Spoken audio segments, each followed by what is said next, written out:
સાબરકાંઠાના ખેડબ્રહ્મામાં બળદગાડા ઉપર અનોખી લગ્નની જાન નીકળી। બનાસકાંઠાના ખેડબ્રહ્મા તાલુકામાં અનોખી જાન જોવા મળી હતી, જેમાં વરરાજા અને જાનૈયા બધા લોકો બળદગાડામાં જાન લઈને લગ્ન મંડપ સુધી પહોંચ્યા હતા। આ ઉપરાંત લગ્નમાં કોઈપણ જાતના ડીજે કે મ્યુઝિક પણ શરૂ કરવામાં ન આવ્યું હતું।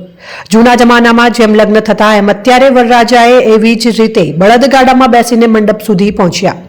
પહેલાના જમાનામાં માત્ર શરણાઈ અને ઢોલ વડે લગ્ન કરવામાં આવતા હતા। આ ઉપરાંત પહેલાના લગ્ન ગીતો ગાઈને લગ્ન કરાવતા હતા।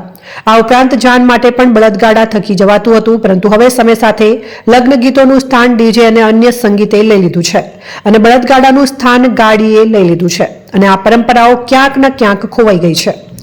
સાબરકાંઠાના ખેડબ્રહ્મા તાલુકામાં અનોખી લગ્નની જાન નીકળી હતી, જેમાં જાનૈયા તેમજ વરરાજા સહિત પરિવારના સભ્યો બળદગાડા થકી જાન લઈને લગ્ન કરવા માટે ગયા હતા અને બળદગાડામાં ધૂમધામથી શણગારેલી વરરાજાની અનોખી જાન નીકળી હતી।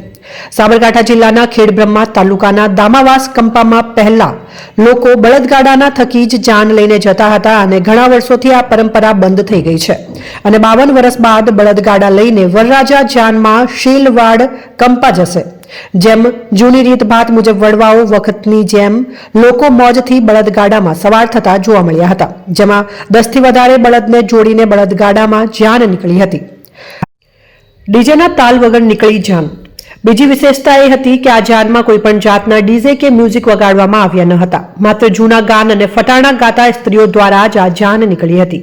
આ ઉપરાંત તેમાં શરણાઈ અને ઢોલ દ્વારા જાનનું સ્વાગત કરવામાં આવ્યું હતું। અનોખી જાનને જોવા માટે હજારોની સંખ્યામાં લોકો ઉમટી પડ્યા હતા।